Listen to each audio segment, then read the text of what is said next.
పెళ్ళైనటువంటి నెల రోజులకే చాలా దారుణంగా భర్తను చంపినటువంటి వార్త ఫిఫ్త్ టాపిక్గా మనం చూస్తున్నాం బిగ్ సెవెన్లో. కత్తిపోట్లు తప్ప కట్టుబాట్లు లేవు, వ్యక్తిగత స్వార్థం తప్ప మానవతా విలువలు లేవు. జీవిత భాగస్వామి అనే పదానికే అర్థం మారిపోయింది. ఇప్పుడు మగాళ్ళ జీవితాల్లోకి భార్యల్లాగా వచ్చి మరొకరికి భాగస్వామిగా మారాలి అనే కోరికలతో రగిలిపోయే నీచమైన మనస్తత్వాలు ఉన్న కొందరు ఆడవాళ్ళు అనవసరంగా భర్తల ప్రాణాలు తీసేస్తున్నారు. గద్వాల్ తేజేశ్వర్ మర్డర్ కేసులో విస్తుపోయే విషయాలు ఎన్నో ఉన్నాయి. ఐశ్వర్య ఆలోచనలు, క్రూరమైన మనస్తత్వం ఎలా ఉందో తెలిస్తే మీ మైండ్ బ్లాంక్ అవడం ఖాయం. అక్కడెక్కడో మేఘాలయలో హనీమూన్ మర్డర్ గురించి తెలిస్తేనే ఒక్కొక్కరికి దిమ్మ తిరిగిపోయింది.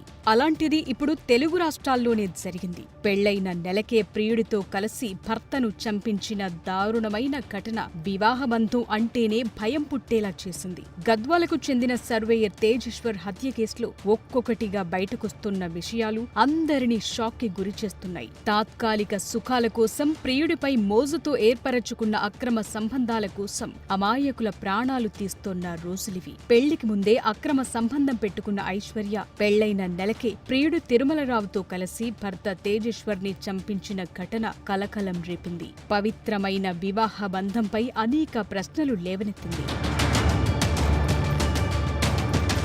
హత్య సమయంలో తేజేశ్వర్ కార్ ముందు సీట్లో కూర్చున్నాడు. పరమేశ్వర్ అనే నిందితుడు వెనక నుంచి మెడపట్టుకుని గొంతు కోశాడు. ఆ తరువాత డ్రైవర్ సీట్లో ఉన్న నగేష్ తేజేశ్వర్ కడుపులో కత్తితో పొడిచాడు. ప్రాణం పోవటానికి కొన్ని క్షణాల ముందు తేజేశ్వర్ తన పొట్టలో దిగిన కత్తిని తీసి నగేష్ పై దాడి చేశాడు. ఈ దాడిలో నగేష్ చేతికి గాయమైంది.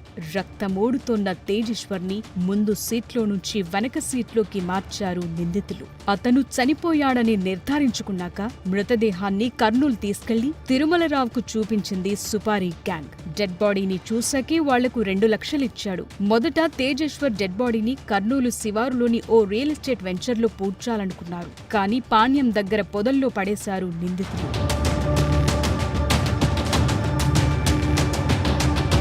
ఈ కేసులో మరో ట్విస్ట్ ఏంటంటే ప్రధాన నిందితుడు తిరుమలరావు మొదట తన భార్యను చంపటానికి స్కెచ్ వేశాడు. ఆమెతో సెక్స్ లైఫ్ సరిగా లేదని, వాళ్లావిడ్ని చంపేస్తే అడ్డు తొలగిపోతుందని, అప్పుడు ఐశ్వర్యతో కలిసుండొచ్చని ప్లాన్ చేశాడు. అది కుదరకపోవటంతో ప్లాన్ మార్చి ఐశ్వర్య భర్త తేజేశ్వర్ని చంపాలని డిసైడ్ అయ్యారు. ప్లాన్ ప్రకారం మర్డర్ చేసేందుకు నగేష్, పరశురాం, రాజు గ్యాంగ్కు 2 లక్షల సుపారీ ఇచ్చేందుకు ఒప్పుకున్నాడు తిరుమలరావు. హత్య తరువాత తేజేశ్వర్ డెడ్ బాడీని మాయం చేసి ఐశ్వర్య, తిరుమలరావు లద్దాఖ్ పారిపోయి అక్కడే ఇద్దరు సహజీవనం చేయాలని నిర్ణయించుకున్నారు. ఇందుకోసం తిరుమలరావు 20 లక్షలు హోమ్ లోన్ కూడా తీసుకున్నాడు. మర్డర్ తరువాత లద్దాఖ్ పారిపోయేందుకు కర్నూలులోని తన ఇంటి నుంచి బట్టలు కూడా తెప్పించుకుంది ఐశ్వర్య. కానీ పోలీసులు ఐశ్వర్యను అదుపులోకి తీసుకోవటంతో ప్లాన్ బెడిసికొట్టింది. మరో దారుణమైన విషయం ఏంటంటే ఐశ్వర్యకు బ్యాంక్ మేనేజర్ తిరుమలరావుతోనే గాక మరో 5గురితో అక్రమ సంబంధం ఉన్నట్లు తెలుస్తోంది. తేజేశ్వర్ సోదరుడు అనుమానం వ్యక్తం చేయటం,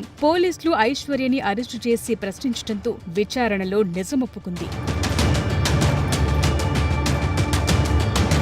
తిరుమలరావుకు తాను పనిచేసే బ్యాంకులో స్వీపర్గా పనిచేస్తున్న ఐశ్వర్య తల్లితోనూ అక్రమ సంబంధముంది. తల్లి తరపున అప్పుడప్పుడు ఐశ్వర్య డ్యూటీకి వెళ్లేది. ఈ క్రమంలోనే వాళ్ళిద్దరికీ పరిచయం ఏర్పడింది. తరువాత అటు తల్లితోనూ ఇటు కూతురితోనూ అక్రమ సంబంధం కొనసాగించాడు తిరుమలరావు. ఫైనల్ గా ఐశ్వర్య బ్యాంక్ మేనేజర్ తిరుమలరావుతో సెటిల్ అవ్వాలని డిసైడ్ అయింది. తన స్వార్థం కోసం అనవసరంగా అమాయకుడైన తేజేశ్వర్ను నమ్మించి మోసం చేసి పెళ్లి చేసుకుని అతని ఉసురు తీసింది.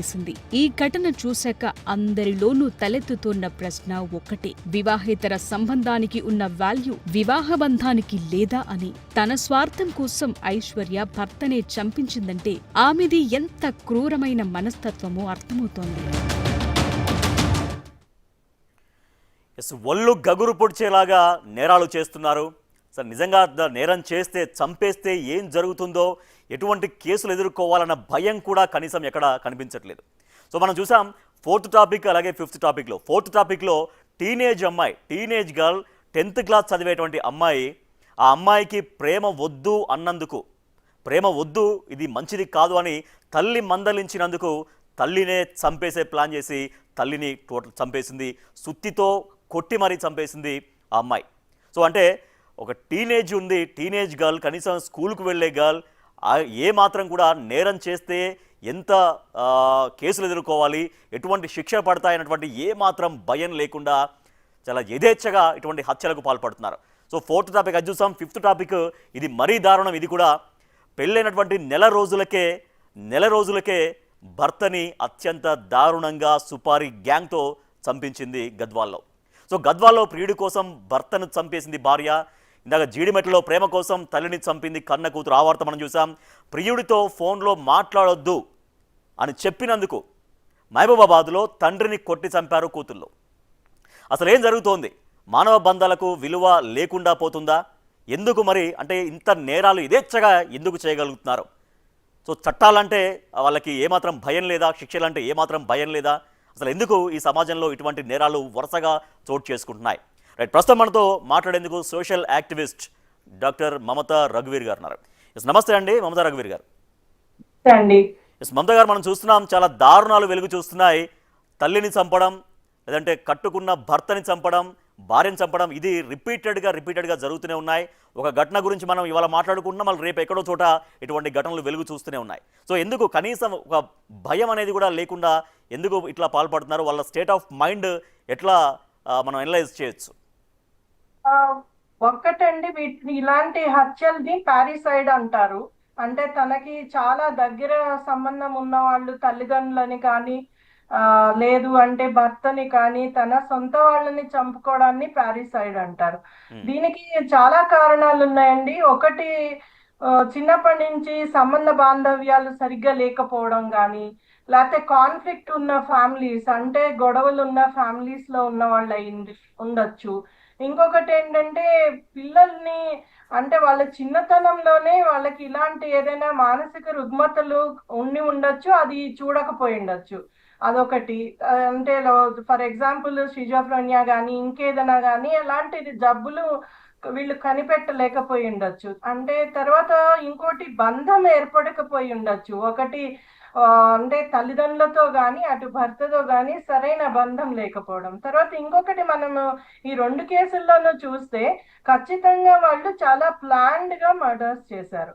అంటే వేరే వాళ్ళు ఎవరైతే సంబంధం ఉన్నదో, ప్రేమ ఇంకో విషయం ఉన్నదో వాళ్ళతో చేశారు. ముఖ్యంగా ఈ అంజలి కేసు విషయంలో అందరూ మైనర్సే ఇంత ధైర్యంగా తల్లిని చంపారు అంటే వాళ్ళ మీద పాక్సో కేసు వస్తుంది అన్న భయంతో కేసు ఎలా అయినా ఈవిడ చెప్తే కేసు పెడుతోంది కాబట్టి ఇంకా భయం ఒకటి. తర్వాత అందువల్ల ఏమైనా చేయాలి అనేది ఒకటి. చాలా చిన్న వయసులోనే అలాంటి ప్రేమలే ముఖ్యం తల్లిదండ్రుల కన్నా అనుకోవడం ఈ రోజుల్లో చాలా సర్వసాధారణంగా జరుగుతుంది. ఎందుకంటే మనకి ఎలోప్మెంట్ కేసులే పాక్సో కేసుల్లో 75% ఉంటున్నాయి. అండ్ వీటిల్లో మేము రీహాబ్ నడుపుతాం మా తరుణి తరఫున. చాలా మంది అమ్మాయిలు ఏంటంటే తల్లిదండ్రులు అక్కర్లేదు, ఆ ప్రేమించిన వాడే కావాలి అని చెప్తారు. ఎన్ని రకాల కౌన్సిలింగ్లు ఎన్ని చేసినా. అంటే వాళ్ళకి మేము గమనించింది ఏంటంటే వాళ్ళ కుటుంబాల్లో తల్లిదండ్రులు ఎంతో ప్రేమగా చూసుకున్నా కూడా ఇలాంటివి చాలా ఉండాలి, సహజంగా బాయ్ ఫ్రెండ్స్ ఉండాలి, ఇలాంటివి టెండెన్సీ చాలా ఎక్కువగా వస్తుంది. తర్వాత ఆ అబ్బాయిలు చెప్పినట్లే వినాలి, వాళ్ళు కూడా చాలా బాగా గ్రూమ్ చేస్తారు. ఈ కేసులో కూడా శివ ఏది చెప్తే ఈ అమ్మాయి అదే చేసింది అనేది బయటకు వచ్చింది. అలాగనే చాలా వరకు కూడా ఎవరైతే ప్రేమికులు ఉన్నారో వాళ్ళు చెప్పినట్లుగానే వీళ్ళు చేయడం అనేది మనం చూస్తున్నాం. రైట్ మమతా గారు, అంటే ఇవాళ 2 కేసులు మనం మాట్లాడుతున్నాం. నిన్న ఒక కేసు, ఇవాళ ఒక కేసు గురించి మాట్లాడుతుంటే, ఇవాళేమో ఆ అమ్మాయి 10th క్లాస్ అమ్మాయి తల్లినే అత్యంత క్రూరంగా చంపించింది. తర్వాత నిన్ననేమో భర్తని, అంటే కేవలం 1 month కూడా కాలే పెళ్ళి అయిపోయి ఆమెని చాలా అత్యంత పాశవికంగా సుపారీ గ్యాంగ్తో చంపించింది. అంటే ఇప్పుడు కేవలం అంటే ఈ మహిళల గురించి మాట్లాడుతుంటే ఇప్పుడు ఆలోచన విధానం, ఇప్పుడు ఈ చదువుకునే అమ్మాయికి, ప్రజెంట్ స్కూల్కి పోయే అమ్మాయికి, తర్వాత ఇప్పుడు ఆ అమ్మాయి మరి పెళ్లి చేసుకుంది, ఆ అమ్మాయికి వాళ్ళ ఆలోచన విధానం అనేది ఎట్లా విశ్లేషించుకోవచ్చు? ఒకటండి, 2 కేసుల్లోనూ మనం చూస్తే కొంత డిస్టర్బెన్స్ ఉంది వాళ్ళ ఫ్యామిలీస్ లో మొదటి నుంచి ఒకటి. తర్వాత ఇంకొకటి ఏంటంటే తల్లి పనిచేసే బ్యాంకులోనే ఈ ఆయనతోటి సంబంధం పెట్టుకోవడము, తర్వాత ఇంకొక 5గురితో కూడా సంబంధం పెట్టుకోవడము అనేది ఐశ్వర్య కేసులో మనం చూసాం. అంటే సంబంధ బాంధవ్యాలకి ఎథికల్ వాల్యూ, ఒక గౌరవం కానీ ఒక రెస్పెక్ట్ కానీ ఇవ్వకపోవడం అనేది మనం ఆ అమ్మాయిలో చూస్తున్నాం. అంటే ఎలాంటి సంబంధాలైనా మెయింటైన్ చేయొచ్చు, ఏమైనా చేయొచ్చు, దానికి ఎంతైనా తెగించవచ్చు అనే టెండెన్సీ చూస్తున్నాం. ఇది అన్హెల్దీ, అంటే రిస్కీ రిలేషన్షిప్, రిస్కీ బిహేవియర్స్ ఏవైతే పిల్లల్లో వస్తున్నాయో దానికి మంచి ఉదాహరణ ఈ కేసు. అంటే చిన్నప్పటి నుంచే వాళ్ళకి ఒక తప్పు చేస్తే, ఒక నేరం చేస్తే ఏమవుతుంది అనే డిస్కషన్ మనం ఇంట్లో ఎప్పుడు చేయము, అలాంటివి మాట్లాడొద్దు అనే చెప్తూ ఉంటాం. కానీ ఒక నేరం జరిగితే, ఒక నేరం చేస్తే తర్వాత లైఫ్ ఏమవుతుంది, వీటన్ని కేసుల్లో కూడా తర్వాత వాళ్ళు నిజంగా కలిసి ఉండగలరు. ఇప్పుడు మేఘాలయ హనీమూన్ కేసు కూడా అంతే, వాళ్ళు మళ్ళీ హ్యాపీగా ఉండలేరు, ఎలా అయినా పట్టుబడతారు, శిక్ష పొందాల్సిన వస్తుంది, లైఫ్ అంతా ఇలాగా అయిపోతుంది, జైళ్లలో. మమత గారు చాలా ఉదంతాలు ఉన్నాయి మీరు చెప్తున్నట్టుగా. సరే, ఇప్పుడు మేఘాలయది అనేది చాలా మొత్తం దేశాన్ని మొత్తం కూడా ఆశ్చర్యానికి గురి చేసింది. అసలు ఏం జరుగుతుంది సమాజంలో, ఇంత క్రూరంగా ఎట్లా ఆలోచిస్తున్నారు అనేది. అంటే గతంలో కూడా అనేక ఉదంతాలు ఉన్నాయి, అనేక ఉదంతాలలో ప్రతి ఒక్కళ్ళు పట్టుబడ్డారు, ప్రతి ఒక్కళ్ళు జైలు శిక్ష అనుభవిస్తున్నారు, శిక్ష పడుతుంది. ఇన్ని జరుగుతున్నా అంటే నిజంగా వాళ్ళకి ఏం కాలేదు, వాళ్ళు చేస్తే ఏం కాలేదు కాబట్టి మాకు కూడా ఏం కాదేమో అని ఆలోచించడం వేరు.